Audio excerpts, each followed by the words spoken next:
Bonjour à toutes et à tous. Je suis très heureux de vous retrouver comme chaque vendredi. Nous sommes le 2 juin 2023 et nous voici pour le 124e webinaire Second Souffle. Et oui, vous voyez sur la fiche webinaire numéro 107, mais plus 17 webinaires Instant Coach, 107 plus 17,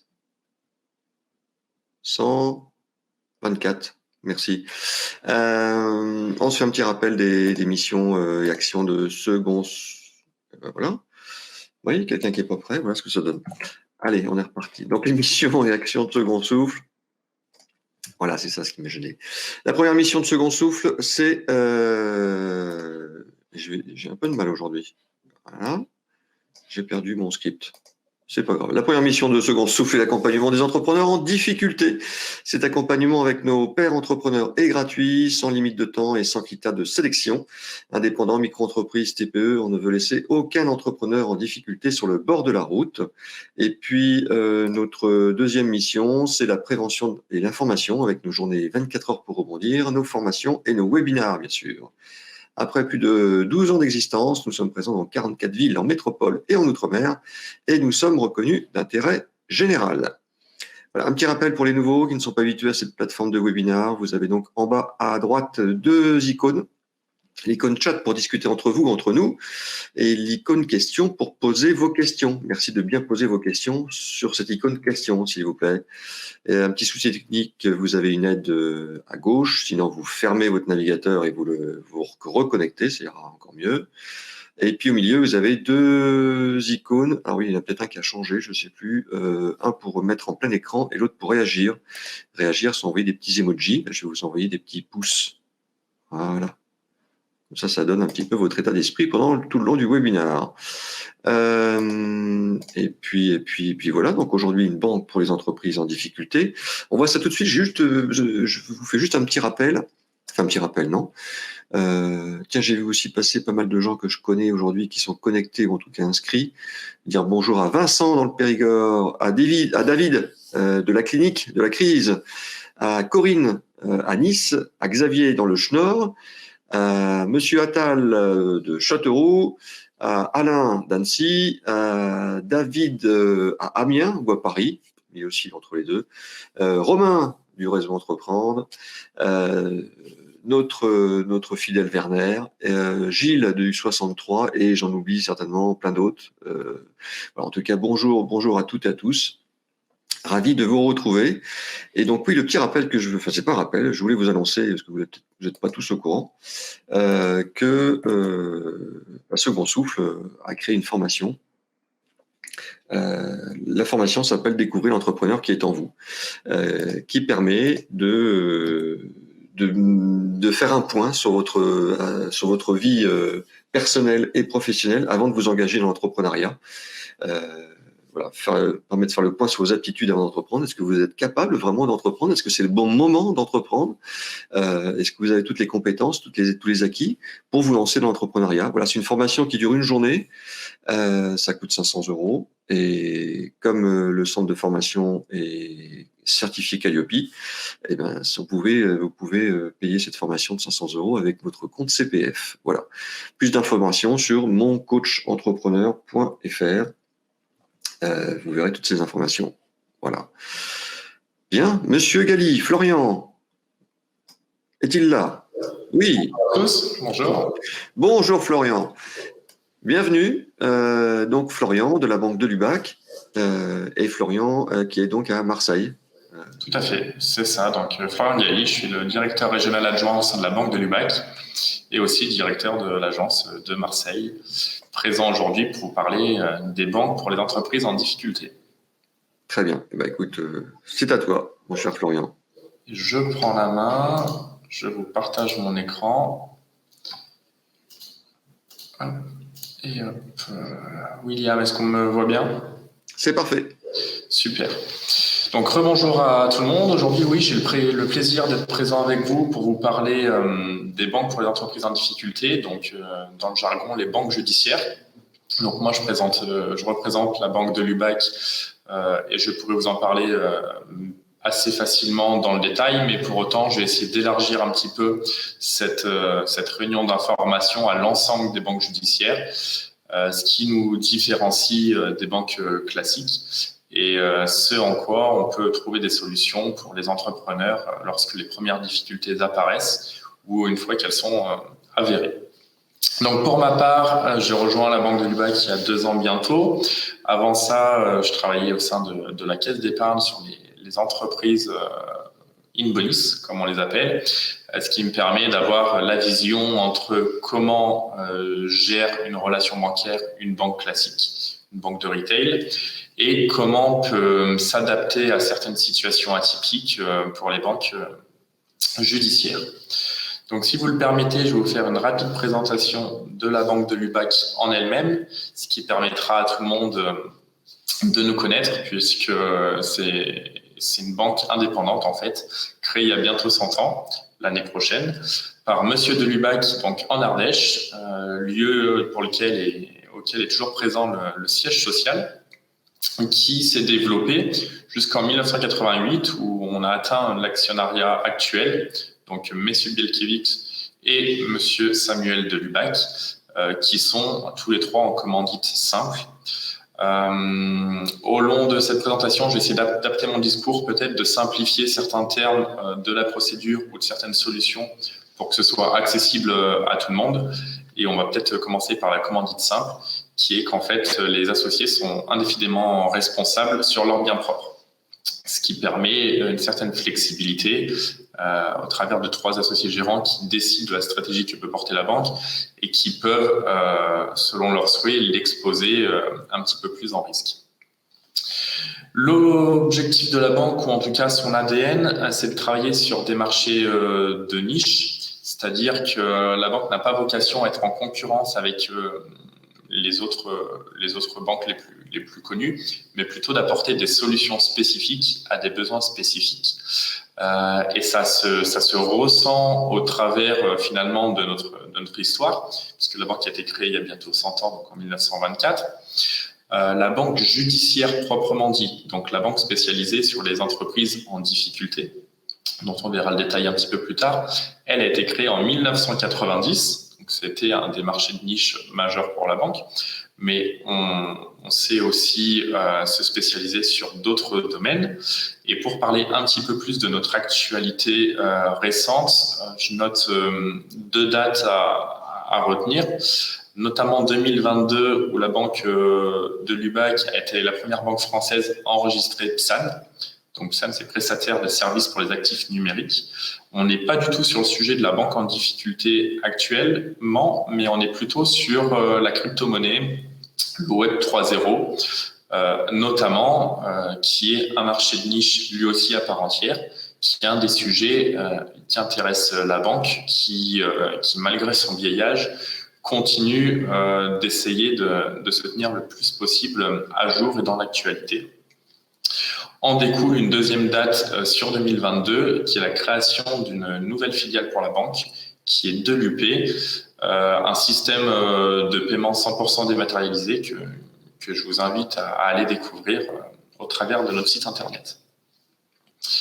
En quelques chiffres, la Banque de Lubac, qu'est-ce que c'est ? C'est 350 collaborateurs à aujourd'hui, répartis sur 14 implantations, on doit même en être à 15 dans le cadre de notre volonté de développement.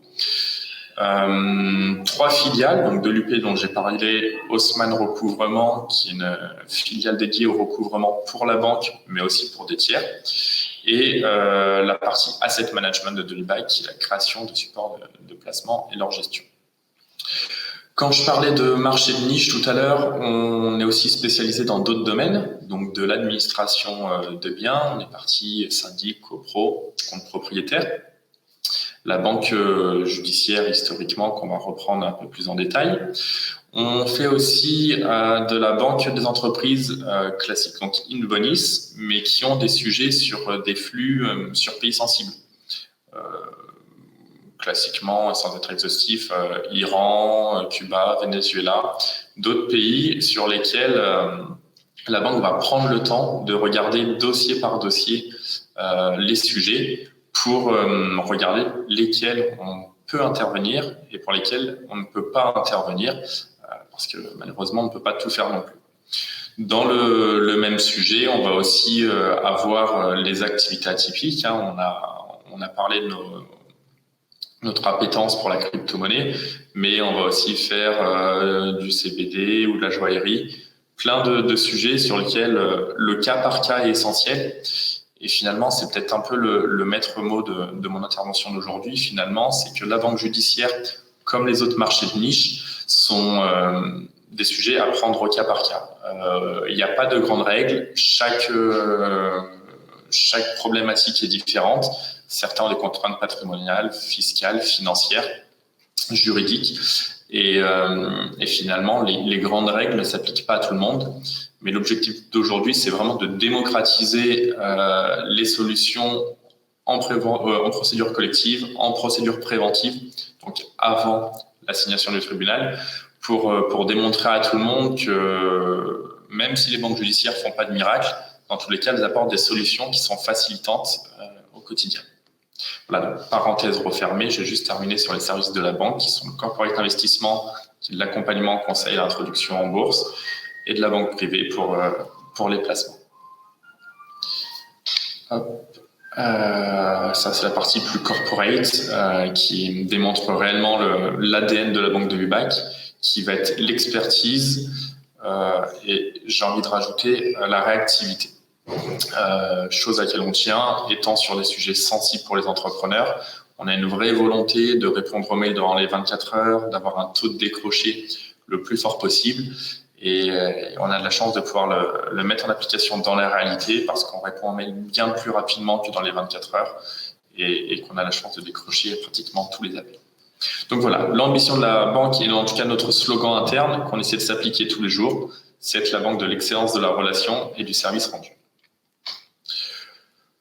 Pour terminer sur nos implantations, donc aujourd'hui, on est dans les 10 plus grandes villes de France, avec notre siège historique qui est toujours au Cheylard en Ardèche, une agence type qui est à Paris, qui est historique aussi, et d'autres bureaux de représentation en région.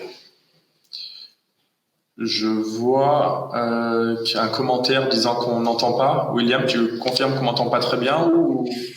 Non, moi j'entends très bien. Alors, Keira, peut-être déconnectez-vous, réessayez avec un autre, et puis reconnectez-vous peut-être avec un autre navigateur, sinon avec le même. Voilà. Déconnectez-vous et puis reconnectez-vous. Si ça fait toujours pareil, essayez avec un autre navigateur. Voilà. Très bien. Xavier, notre Napoléon du Nord, dit qu'il entend très bien. Tout le monde entend. Voilà, donc il n'y a pas de problème. Et n'hésitez pas si vous avez des questions, je pense notamment justement à Xavier et puis à David de la clinique de la crise, qui aura certainement beaucoup de questions à te poser. N'hésitez pas, c'est ça, à me couper. À l'inverse, j'ai tendance à dérouler, mais l'intérêt, c'est que ce soit interactif. Donc, William est présent pour me poser les questions que je n'ai pas le temps de lire. Et puis n'hésitez pas aussi au quotidien. Le plus intéressant reste à venir, en tout cas, après cette introduction sur la Banque de Lubac, afin de situer un petit peu le contexte de nos interventions. Ce qui compte finalement, c'est les solutions qu'on a apportées aux dirigeants. Et celle-ci, la Banque de Lubac les porte, étant un des principaux acteurs du domaine. Mais on a d'autres confrères qui font le boulot tout aussi bien que nous sur cette partie banque judiciaire. Donc, qu'est-ce qu'une banque judiciaire au sens large ? Donc, chez nous, c'est une expertise de plus de 30 ans. Pour autant, c'est être dans le contexte du restructuring. Restructuring, c'est principalement la restructuration d'entreprise ou en tout cas des changements à faire intervenir pour que la problématique du passé ne soit pas celle de demain. Et finalement, c'est peut-être ce qui va distinguer une banque judiciaire d'une banque classique. C'est que la banque classique va regarder les 2 ou les 3 derniers bilans, va se porter sur l'historique pour pouvoir mettre en place des solutions de service, alors que la banque judiciaire va se porter sur le dirigeant, sur le projet, sur la capacité de retournement pour mettre en œuvre les solutions qui permettront d'aller mieux demain. Pour faire tout ça... C'est un petit peu ce que fait Second Souffle, finalement. C'est pour ça d'ailleurs qu'on s'entend très bien avec Second Souffle. C'est ce que fait Second Souffle, c'est ce que fait le monde du restructuring au sens large. Et merci pour cette introduction, mais finalement, c'est pour ça qu'on a besoin d'être entouré. Donc, entouré d'administrateurs et de mandataires judiciaires qui sont les professionnels de la restructuration et du redressement, mais aussi d'avocats conseils spécialisés, donc avocats d'affaires ou avocats en restructuring. L'expert comptable reste l'élément clé, et les associations comme Second Souffle, par exemple, sont un vrai appui qui peuvent permettre aux dirigeants de se rendre compte qu'il n'est pas tout seul, qu'il a des experts de la finance pour ma part, des experts juridiques d'autre part, mais qu'il a aussi finalement un pilier global sur lequel il peut se rattacher, aussi bien sur la partie émotionnelle, sur la solitude, que sur la traversée des difficultés. J'en profite pour faire la promotion finalement de tout l'écosystème, mais on aime aussi beaucoup travailler avec les CCI, les CMA notamment, la Banque de France, qui ont des services, la plupart du temps dédiés aux entrepreneurs en difficulté, qui permettent d'avoir un interlocuteur. Et finalement, n'hésitez pas à pousser cette porte, ou en tout cas à prendre contact, à appeler, parce que c'est avec l'aide d'un petit peu tout le monde qu'on arrive à trouver les meilleures solutions. Ouais. On le répète jamais assez, et je le répète jamais assez, en tout cas dans les webinaires, puis chez Second Souffle, on le répète aussi souvent. Le plus grand risque pour l'entrepreneur, c'est de se retrouver seul, hein, c'est la solitude, puisqu'il s'enferme sur lui-même et puis il s'enfonce en fin de compte. Et puis même, il se construit des dettes quelquefois. Donc, il ne faut jamais rester seul. Aller voir le tribunal de commerce, aller voir les CCI, les CMA, la Banque de Lubac, aller voir Second Souffle. Mais ne restez pas seul, en tout cas, quand ça ne va pas bien. Et même quand ça va bien, hein, faut pas rester seul. Hein. Tout à fait, c'est encore mieux de le partager. Mais en tout cas, il ne faut pas en avoir honte, garder le meilleur pour la fin, et tu m'as devancé, William, mais le tribunal de commerce, qui est l'institution française, mais qui pour autant n'est pas le tribunal judiciaire, vous ne ressortirez jamais avec les menottes, ou vous ne finirez jamais en prison non plus. Être en difficulté, c'est pas une fin en soi, c'est pas une honte non plus. Et le tribunal de commerce, au travers notamment de ses cellules de prévention ou du président du tribunal, arrive à recevoir tous les dirigeants avec une grande bienveillance et nous permet à nous, professionnels du restructuring, d'avoir d'autant plus de capacité d'action en étant sous la protection du tribunal comme c'est désigné. Donc voilà, parenthèse refermée, mais je tenais à préciser un petit peu tout ça. Donc, pour en revenir à la banque judiciaire, où est-ce qu'elle va intervenir ? Donc, les banques judiciaires interviennent principalement dans le cadre des procédures, exactement. Donc, le tribunal judiciaire, ou administratif en fonction. Les banques judiciaires vont donc intervenir principalement sur les procédures collectives. Donc ça, c'est de par leur volume, que ce soit en sauvegarde ou en redressement. La différence était le délai de cessation de paiement entre la sauvegarde et le redressement. Mais la bulle est la même. C'est-à-dire que c'est une procédure collective, c'est que l'ensemble des créanciers sont traités collectivement. Et c'est ce qui permet d'avoir le plus de pouvoir d'action possible. C'est ce qui a aussi le petit inconvénient d'être public, parce qu'il y a une publication qui est faite de cette information, et c'est souvent pour ça qu'on n'ose pas démarrer ce type de procédure. Lorsque c'est le cas, et comment on intervient, ouverture d'une procédure de redressement judiciaire ou de sauvegarde judiciaire, une publication est faite, et à ce moment-là, sous 2 à 3 jours, les banques historiques sont informées de cette procédure. Et dans 80% des cas, la situation se corse. Je pense que tu peux le confirmer, William. C'est le revers de la médaille, c'est malheureux, mais les banques ont tendance à avoir le premier réflexe, c'est de procéder à un gel du compte, qui leur est nécessaire, mais qui est aussi dans le cadre de la procédure, et la nécessité d'ouvrir un nouveau compte qu'on appelle un compte RJ.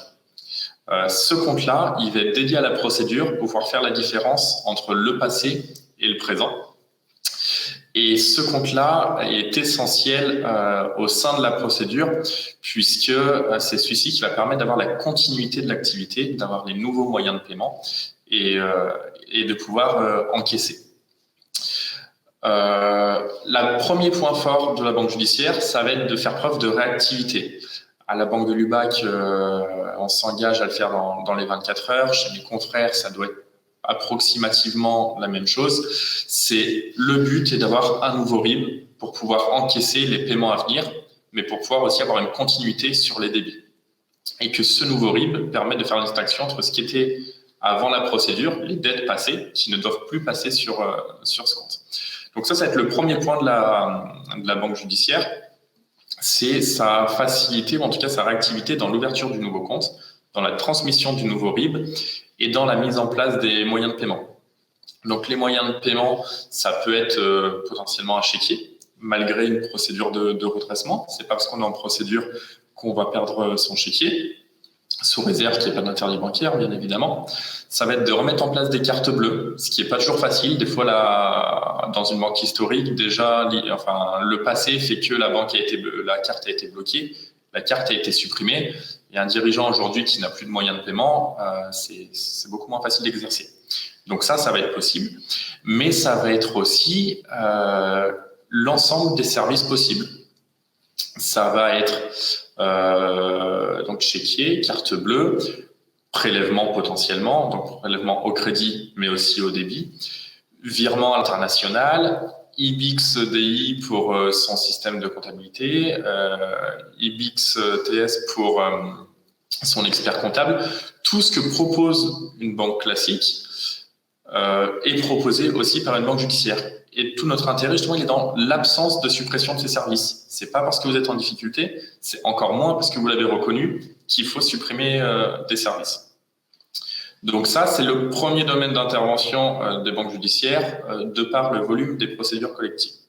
Là où elles vont aussi intervenir, c'est sur l'aspect facilitant pour la suite de la procédure collective, que ce soit un plan de cession, un plan de continuation ou une liquidation. À ce moment-là, le compte bancaire peut être utile pour solder les dernières créances, ou pour encaisser d'ailleurs les derniers fonds. Et à ce moment-là, on se met aussi à disposition du liquidateur judiciaire, qui est souvent aussi un mandataire judiciaire, pour permettre de fluidifier tout ça. En parallèle de ça, j'ai envie de dire, et si on a la chance d'être bien conseillé et qu'on s'y prend assez en avance, existe le mandat ad hoc et la conciliation. Là est tout l'intérêt justement de savoir lever la main quand ça va mal, de savoir écouter son conseil, de savoir entrer potentiellement par second souffle, par un simple coup de téléphone, par un premier rendez-vous, et savoir aussi écouter quand les experts du domaine disent que demain ça n'ira pas mieux. Ce qui a souvent du mal à entendre l'entrepreneur, qui par définition est toujours dans la dynamique meilleure pour le lendemain. Et c'est ce qui fait la force, c'est ce qui fait votre force à vous, chef d'entreprise. Mais le problème est d'autant plus présent aujourd'hui. Lorsqu'on est trop près du mur, il y a un moment, on ne peut plus faire demi-tour, on ne peut plus le contourner. Et je tiens à préciser que depuis les PGE, c'est une solution, c'est une problématique en tout cas qu'on voit de plus en plus régulièrement. William, on en a parlé ensemble, toi tu as une hausse des sollicitations, notamment sur les derniers mois. Et nous, en termes de redressement ou même de préventif, on le voit aussi. Aujourd'hui, on est dans un contexte où les PGE ont été mobilisés, où jusqu'à présent, le dirigeant attendait le dernier instant pour demander de l'aide.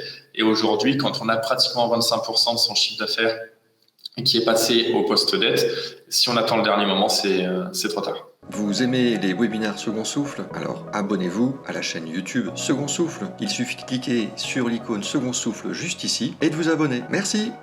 Donc c'est pour ça que la prévention est efficace, que les mandats ad hoc, les conciliations sont efficaces, et que là aussi il y a un intérêt, à avoir des conseils, et 2, à solliciter des banques judiciaires pour fluidifier cette relation, pour avoir capacité à ouvrir un compte dédié dès le début de la procédure, et faire que si la procédure se transforme en redressement judiciaire notamment, on se soustrait du problème technique qui est le compte est gelé, j'ai une semaine de latence, j'ai 3 semaines de latence en fonction de de la personne à laquelle on est.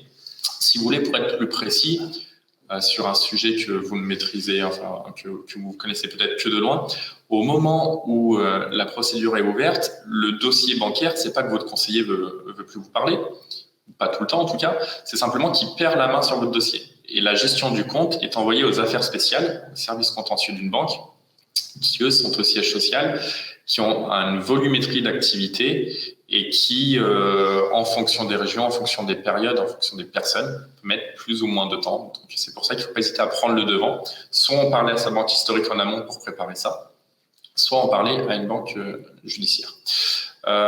Tout ça pour dire que la banque judiciaire ne gèlera pas le compte et que le lendemain de la procédure, le RIB sera toujours le même, le débit sera toujours possible et les moyens de paiement mis en place seront toujours fonctionnels eux aussi. Donc ça, c'est la partie préventive, celle qui finalement permet d'avoir le plus de champs d'action et tout ça de manière confidentielle. J'ai failli oublier de parler de l'essentiel. La procédure préventive, donc le mandat d'hôte et la conciliation, est confidentielle, n'est pas publiée. Notamment si on a des marchés publics, pour le BTP, mais aussi pour toute autre activité. Vous ne perdrez pas vos marchés, vos fournisseurs ne seront pas forcément au courant, et seulement les personnes étant dans la procédure, elles seront d'autant plus à votre écoute parce qu'aujourd'hui, ou demain en tout cas, vous serez conseillé par un conciliateur ad hoc. Voilà. Ouais, quand tu parlais comme quoi moi j'ai fait les chiffres hier, entre les 5 premiers mois de l'année 2023, donc du 1er janvier au 31 mai 2023, par rapport à la même période de l'année précédente, nos nombres de bénéficiaires ont augmenté de 53%. Voilà, 53%, c'est énorme. C'est énorme. Donc, je lance officiellement un appel à bénévoles, parce qu'il va falloir qu'on soit un peu plus nombreux chez Second Souffle et puis dans d'autres associations aussi pour pouvoir accueillir tous ces gens. Voilà. Tout à fait. Justement, j'allais te poser la question, savoir comment vous faites pour absorber cette masse de travail. Pour l'instant, on y arrive, mais si ça continue comme ça, d'ici la fin de l'année, ça veut dire qu'on va faire du x2 par rapport à 2022, et là, ça.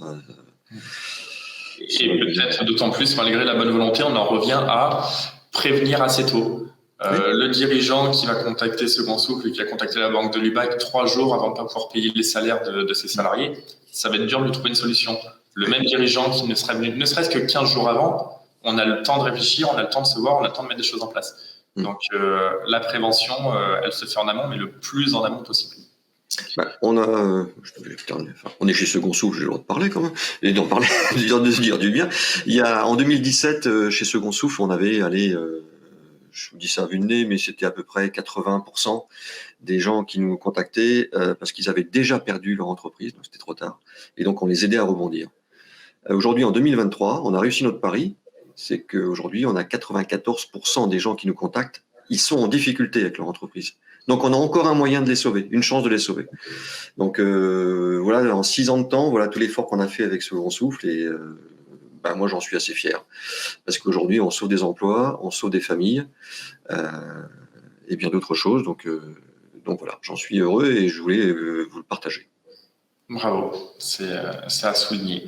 Et c'est effectivement ça. Pour nous, au sein de la banque, c'est des chiffres qui ne sont pas officiels et c'est une tendance. Mais dans tous les cas, on estime que pour bien préparer une procédure, il faut anticiper les choses, d'un point de vue bancaire en tout cas, 2 à 3 mois en amont. C'est ce qui permet de pouvoir mettre en place les jalons de la restructuration qui sont divers et variés. Donc, avoir le compte en banque, c'est utile. Avoir le conseil qui va pouvoir se projeter sur du moyen terme, c'est d'autant plus nécessaire. Voilà notre notion. Et on ne sort pas forcément de chiffres, mais il y a une vraie différence entre celui qui est venu avant l'ouverture d'un redressement d'une sauvegarde judiciaire, qui soit au tribunal, qui, dans les grandes lignes, qui doit avoir 3 fois plus de chances de rebondir, donc d'aller jusqu'au plan de continuation, et celui qu'on rencontre le jour du redressement judiciaire, qui a beaucoup moins de chances, malheureusement, de passer sa période d'observation. Il y a des questions de Nathalie dans le chat, je ne sais pas si tu les vois, Alors, il y a notre ami Xavier qui fait la moitié de mon boulot, hein, parce qu'il précise, c'est ce que je fais régulièrement chaque semaine, de bien poser vos questions dans la partie questions. Merci, mon cher Xavier. Donc, on Nathalie. va tout de même répondre à Nathalie. Voilà, je te laisse répondre. Nathalie qui pose une question, du coup, savoir si la confidentialité est-elle étendue aux fournisseurs et si elle n'est pas respectée, quels sont les moyens d'action? Alors, Nathalie, pour essayer de vous répondre du mieux possible, disons qu'il y a deux solutions. C'est soit on est dans l'encart procédure collective, donc sauvegarde et redressement. À ce moment-là, il n'y a pas de confidentialité. Au contraire, il y a une publication. Une publication, ça ne va pas dire que le tribunal de commerce va s'amuser à poster un courrier chez chacun de vos fournisseurs et chez chacun de vos clients pour les informer. Mais ça veut dire que toute personne qui va mettre le numéro de sirène de votre entreprise sous surveillance, qui va permettre d'avoir un suivi, et c'est ce que font beaucoup d'entreprises pour maîtriser les délais de paiement accordés notamment et la capacité de recouvrement, va recevoir une alerte. Ou c'est que toute personne qui va taper le numéro de sirène de la société sur Google, tout simplement, en allant sur société.com, sur Papers ou autre, va s'apercevoir qu'il y a l'indication redressement judiciaire, procédure collective. Ça, c'est pour la partie procédure collective. En dehors de ceux qui ont une alerte ou qui vont faire la recherche, les autres ne le seront pas informés. C'est-à-dire que c'est souvent le cas, et c'est un peu l'orientation que je donne, c'est que quand la problématique est au sein des clients particuliers, il n'y a pas beaucoup de clients particuliers qui vont taper le numéro de sirène.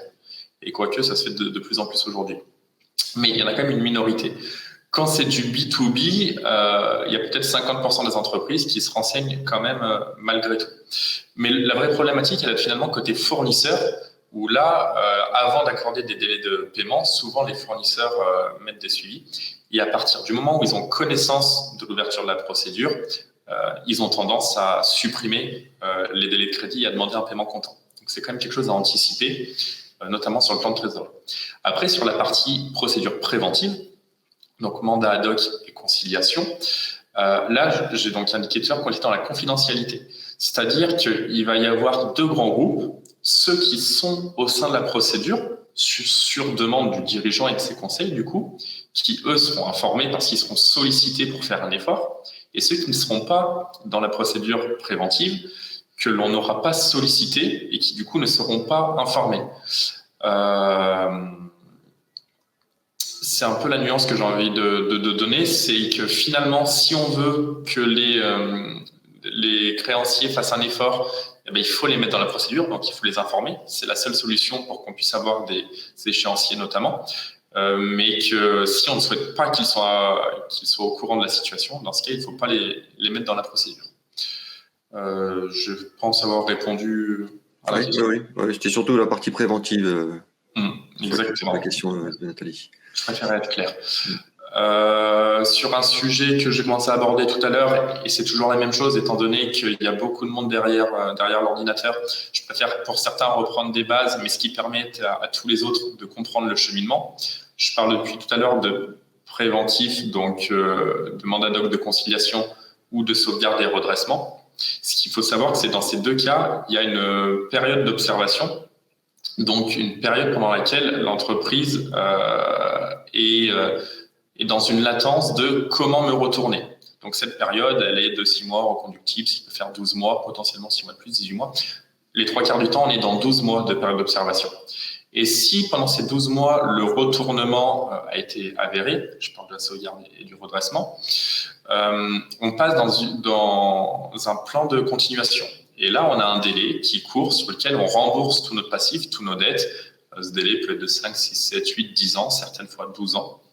À aujourd'hui, beaucoup sont entre 8 et 10 ans, ce qui permet finalement de concrétiser cette fameuse négociation. C'est que toutes les dettes passées, les crédits bancaires et les retards sont étalés sur un nombre d'années à définir, potentiellement 10 ans. Et finalement, avoir un crédit bancaire de 100 000 euros sur 5 ans ou l'avoir sur 10 ans, ça ne fait pas du tout la même mensualité. Et finalement, avoir été au tribunal de commerce, avoir levé la main, être sous sa protection, permet mécaniquement de réduire ses charges et de se laisser du temps. Moi, j'estime vraiment que mon boulot, c'est ça finalement, c'est donner du temps à l'entreprise. Comment lui donner du temps? Très souvent aujourd'hui en lui donnant de l'argent. Donc l'argent, ça peut être des financements octroyés ou ça peut être la manière d'en dépenser moins chaque jour. Et c'est un peu le fonctionnement du restructuring au sens large sur lequel on intervient, nous en tant que banquier. On va faire un peu d'information parce que c'est notre métier au quotidien, mais on ne fait pas de conseil en tant que banquier. Et ensuite, l'intérêt est d'être accompagné, soit par un conseil rémunéré, soit dans les cas où c'est un peu plus compliqué, par un conseil bénévole, qui est Second Souffle à nouveau. Bien. Hop là. Peut-être que ce qui vous intéresse et la question qui vous brûle les lèvres ou presque, est comment une banque va m'aider alors que ma banque historique me ferme la porte ou simplement qu'elle est plus rigide. Voilà. Donc tu vas répondre à la question de Kera. Voilà. Qu'est-ce que vous proposez comme solution pour sauver une entreprise en difficulté financière? Est-ce des aides financières, subventions ou un prêt bancaire remboursable? Voilà, Kera, vous allez avoir la réponse. Attendez, j'avais pas la question sous les yeux, mais on est au bon endroit du coup. Donc, en termes de solutions, là encore, on est sur, ou en tout cas pour le webinaire d'aujourd'hui, sur des solutions simples qui seront toujours à détailler, à revoir auprès du conseil. Certaines sont faites par la Banque de Lubac, certaines ne sont pas faites par la Banque de Lubac et sont faites par des confrères. Ça reste d'autant plus dans notre métier du cas par cas. Mais en tout cas, dans les grandes lignes, et ce sur quoi vous pouvez creuser le sujet avec les différents interlocuteurs, c'est ce que je vais vous présenter. Donc déjà, pour la plupart des clients, pour pratiquement tous les clients d'ailleurs, l'ensemble des services de base. On en a parlé tout à l'heure, carte bleue, chez Axe Internet, virements internationaux et Bix. Ça, c'est pour vous permettre de continuer d'exploiter comme vous le faisiez déjà. Après, l'un des principaux leviers qui est utilisé dans le cadre des procédures préventives et collectives, ça va être la mobilisation du poste client.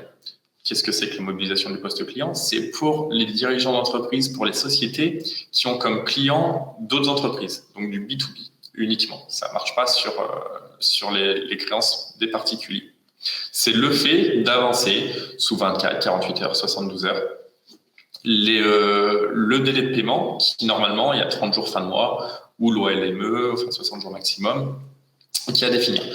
Et le fait d'avoir du jour au lendemain cette trésorerie permet de pouvoir payer les fournisseurs clés qui vont demander très souvent d'ailleurs un paiement comptant, permet de pouvoir restructurer avec peut-être un solde de tout compte à régler pour un salarié en moins.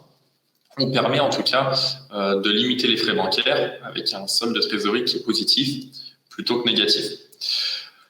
Dans le grand domaine de la mobilisation du poste client, il y a un produit qui est très en vogue aujourd'hui qui s'appelle l'affacturage. Je pense que tout le monde en a entendu parler. C'est une solution que propose la Banque de Lubac, c'est une solution que proposent aussi mes confrères. J'aurai deux informations à donner sur l'affacturage. Le premier, c'est que ce n'est pas forcément l'affacturage dont tout le monde a entendu parler il y a 10-15 ans. Aujourd'hui, l'affacturage demande une mobilisation de l'entièreté du poste client. Mais en dehors de ça, on n'est plus sur des coûts à 10% de la facture qui consomment toute la marge. Donc ça, c'était juste une idée reçue sur laquelle je voulais bien nuancer. Le petit frère, mais c'est plutôt le grand-père de l'affacturage, et la loi d'AI, qui est la mobilisation d'une facture à un moment sur un client qui peut potentiellement être une situation de facture. L'intérêt de tout ça, c'est de pouvoir sélectionner de combien j'ai besoin, à quel moment j'en ai besoin, et pouvoir ainsi minimiser les coûts. La limite de ce service de mobilisation du poste client, c'est que la banque reste maître, ou le financeur, en tout cas, c'est les sociétés de financement qui font ça aussi, reste maître d'accepter ou non le papier, la facture. parce que on va pouvoir faire un effort, même si le bilan n'est pas très bon, votre bilan n'est pas très bon, mais pour autant, il ne faut pas qu'on reporte notre risque sur un CD qui est lui aussi mauvais payeur. Parce que ce qu'on fait, c'est qu'on avance les fonds, on substitue pas, enfin l'intérêt n'est pas substitué l'impayé, même si pour autant l'assurance impayée est une des options du contrat d'affacturage. Et l'escompte, pour ceux qui ne connaissent pas, c'est la même chose, mais sur des LCR, sur du papier, du coup, qui est dans tous les cas l'avance de la date d'échéance. Donc voilà les 3 premières solutions qui sont le principal levier de la mobilisation du poste client et donc de la création de trésorerie. Ça peut se faire en France ou à l'étranger. Ça, c'est la MCNE. En dehors de ça, on va essayer de trouver des solutions. Votre banquier, banque judiciaire, va essayer de trouver d'autres solutions qui sont souvent adossées à un actif. C'est comme ça en fait que la banque arrive à maîtriser son risque. Donc ça va être de l'avance du gage sur stock, plus précisément. Le fait de gager une partie du stock pour avoir de la trésorerie sous forme de billets financiers, par exemple, de crédit moyen long terme, voire même de temps en temps de découvert, ce qui est quand même assez rare. L'utilisation d'une fiducie sûreté. Donc là, on est sur le même principe que le gage sur stock, mais d'une manière bien plus juridique, c'est-à-dire qu'il y a une création d'une entité ad hoc qui est créée, sur laquelle vous remettez votre actif pour qu'il puisse être monétisé. Et on parle ici de caution bancaire. C'est que oui, certaines activités demandent une caution bancaire pour exercer. Je pense aux agences d'intérim ou à plein d'activités. Le BTP aussi, mais elle n'est pas toujours obligatoire au sein du BTP. Les banques judiciaires sont en capacité de délivrer aussi des cautions bancaires. C'est pas parce que vous allez être dans une banque judiciaire que vous allez perdre votre capacité d'exploiter. L'inconvénient de toutes ces solutions de financement va être le schéma de garantie qui va derrière. C'est pour ça aussi que le dirigeant reste libre d'accepter pas le schéma de garantie. Ce n'est pas dans la slide visiblement, mais en fonction des situations, certaines banques arrivent aussi à faire des crédits moyens long terme qui permettent des fois d'avoir une trésorerie intermédiaire nécessaire ou de faire des acquisitions. Pour finir sur le crédit moyen long terme, le crédit bail reste encore accessible, j'allais dire assez facilement, peut-être pas, mais assez couramment en tout cas, malgré des situations de période d'observation ou en tout cas une fois que le rebond est avéré, une fois de plus, la banque judiciaire aura capacité à vous mettre en relation ou à faire des financements sur du matériel en pensant à l'avenir et pas en vous demandant vos 3 derniers bilans qui mécaniquement ne seront pas très bons. Voilà. Le dernier point proposé, c'est les services internationaux, notamment crédit documentaire, import-export. Je le mettrai dans la même case que les cautions bancaires. J'en reviens, je me répète beaucoup, mais c'est important de le comprendre. Le rôle, l'intérêt de la banque judiciaire est de vous permettre de continuer d'exploiter. Donc, il y a des activités qui nécessitent des crédits documentaires, Crédoc. La banque sera en capacité de les fournir. La question est toujours la même chose. Au cas par cas, quelle est la situation de la société, quelles sont ses perspectives d'avenir et quel schéma de garantie on peut adosser. William, des questions de ton côté sur les solutions bancaires proprement dit ? Oui, une question de Patrick.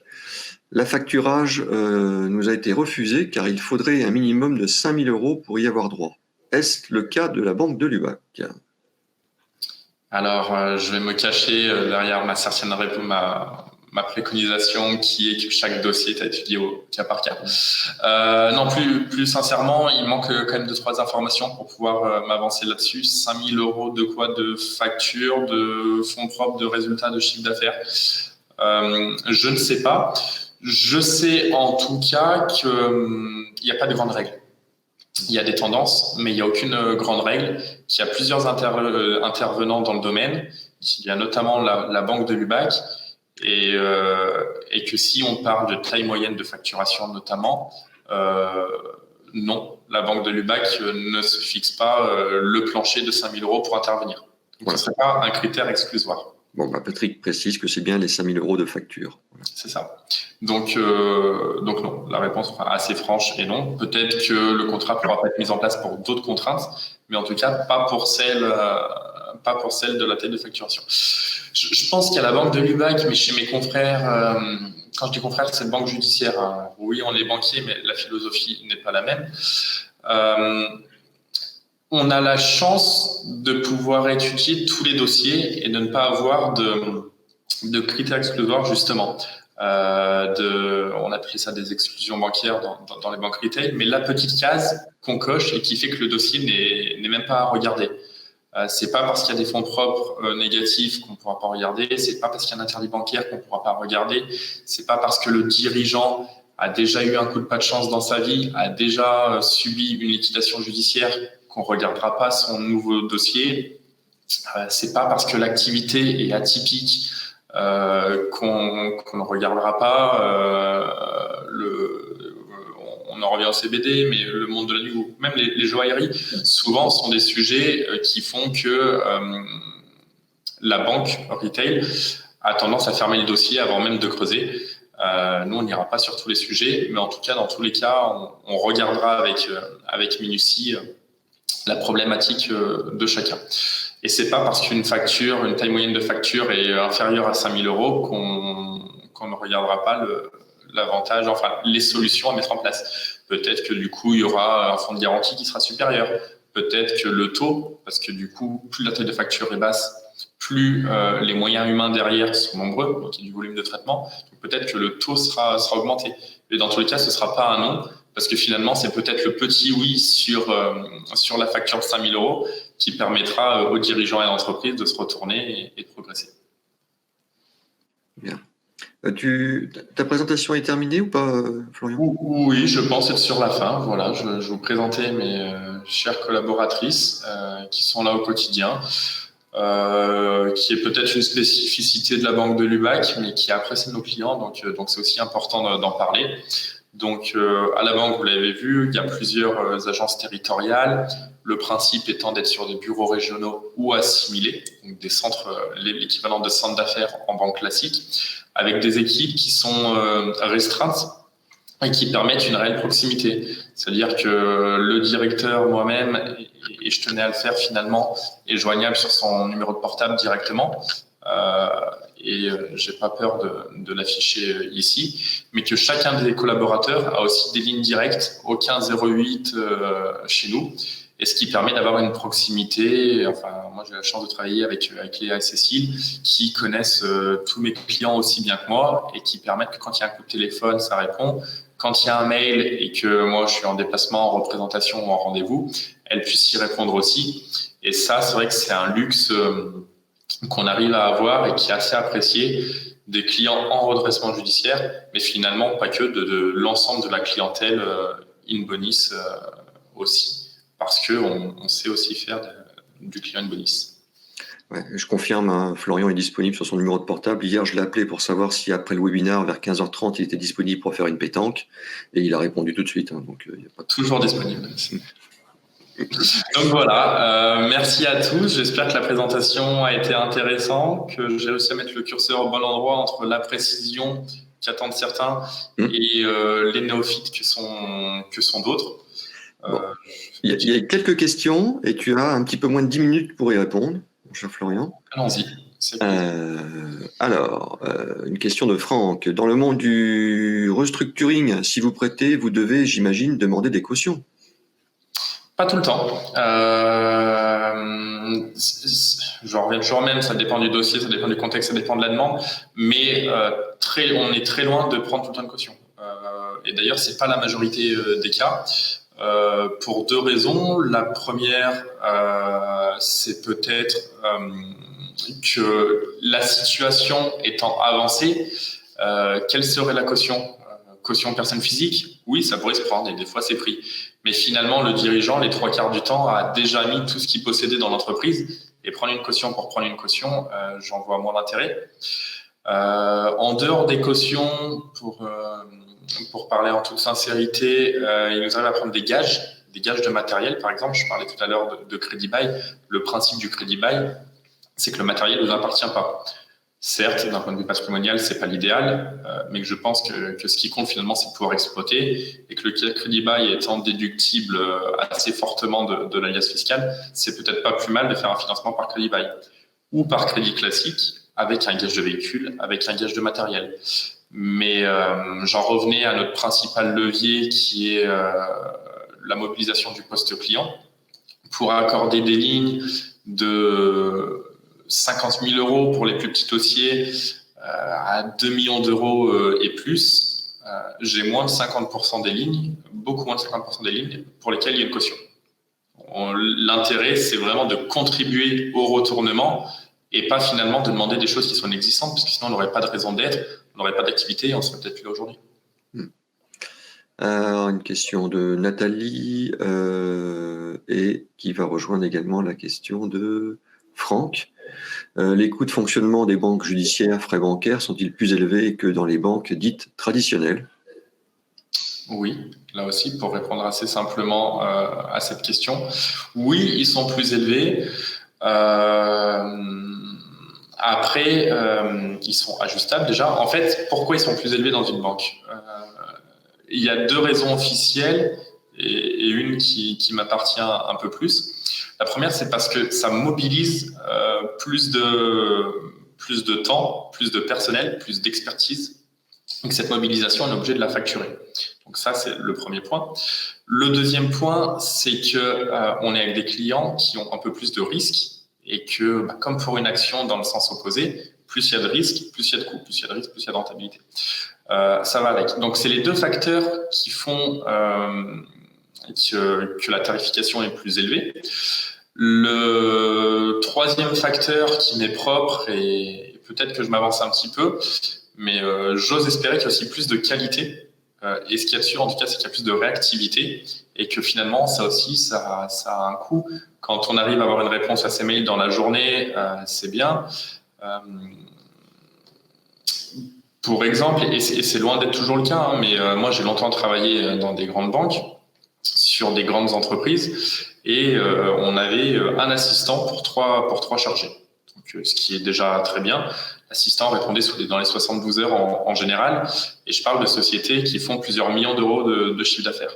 À la banque de Lubac, l'entrepreneur, le micro-entrepreneur seul, l'entrepreneur qui a un salarié, la petite société de 10 salariés, comme le TI de 250 millions, aura, sauf exception, une réponse à son mail dans les 24 heures. Et finalement, c'est cette qualité de service qui a un coût. Donc oui, on est plus cher.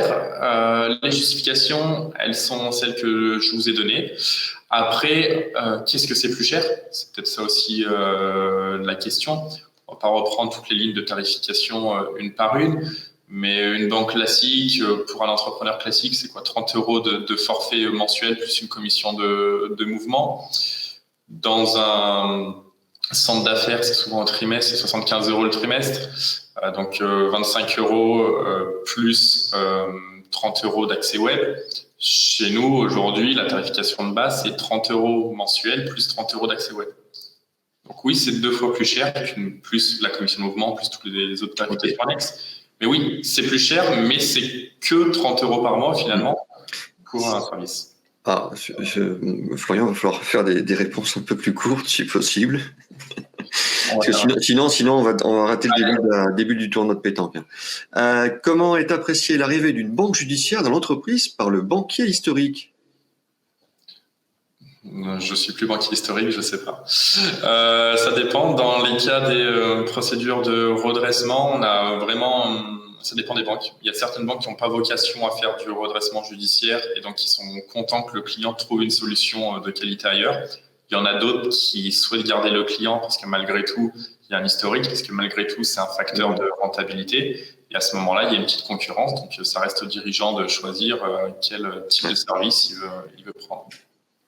Une autre question. Avez-vous des banques classiques avec lesquelles il est plus difficile de collaborer dans le cadre d'une conciliation?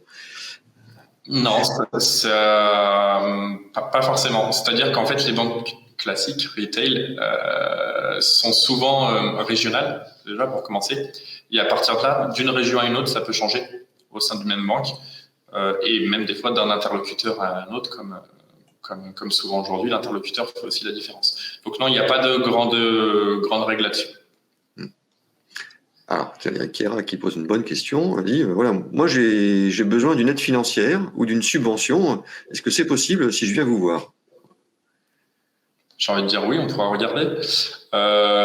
Une subvention, non. Je ne sais pas ce que font mes confrères, mais en tout cas, à la Banque de Lubac, on n'a pas de solution de subvention, malheureusement, bien qu'on a certaines solutions d'avance de subvention. Et puis après, sur le reste, bien sûr, quand on regarde, il y a plein de solutions différentes, à des niveaux différents, qui permettent de faciliter le quotidien de chacun. Très bien. Et alors donc il y a Fouzia qui demande est-ce qu'on peut recevoir la présentation par mail? Non. Alors la présentation peut-être pas, mais je vais essayer de vous envoyer. Alors il y a excuse-moi Florian, il y a quand même c'est qui qui a dit ça? C'est Patrick qui dit pourrait-on avoir l'organigramme des responsables régionaux?